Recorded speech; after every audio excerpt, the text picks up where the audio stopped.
Hello everyone. Vitamin B12 deficiency అసలు ఎందుకొస్తుంది?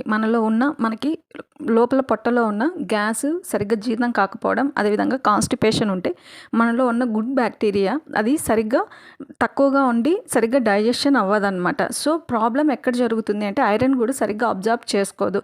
దానికి కారణం ఏంటి అంటే గనక మనం తీసుకున్న ఫుడ్స్ మీద డిపెండ్ అయ్యి ఉంటుంది. సో, కాబట్టి ప్రోబయాటిక్స్ ఫుడ్స్ మనం ఎక్కువగా తీసుకోవాలి. ఎలాంటి ఫుడ్స్‌లో ప్రోబయాటిక్ ఉంటుంది అంటే ఆమ్లా, తర్వాత వచ్చేసి విటమిన్ సి ఫుడ్స్ అన్నీ తీసుకుంటే అబ్జార్ప్షన్ పెరిగి అదేవిధంగా ప్రోబయాటిక్ ఫుడ్స్ కూడా మనం తీసుకోవాలి. ప్రోబయాటిక్ ఫుడ్స్ ఎందులో ఎక్కువగా ఉంటుందంటే ఫెర్మెంటెడ్ ఫుడ్స్, అదేవిధంగా మిల్క్ రిలేటెడ్ అన్నిటిలోనూ మనకి ప్రోబయాటిక్ దొరుకుతుంది. అదేవిధంగా స్ప్రౌట్స్లో కూడా మనకి ప్రోబయాటిక్ ఎక్కువగా ఉంటుంది. అది మొలకలు వెత్తిన స్ప్రౌట్స్లో అనమాట. అదేవిధంగా చెన్నదాలు వైట్ బ్లాక్లో కూడా ఉంటుంది. అవి కూడా అప్పుడప్పుడు వీక్లో 1 or 2 టైమ్స్ తీసుకుంటూ ఉండొచ్చు.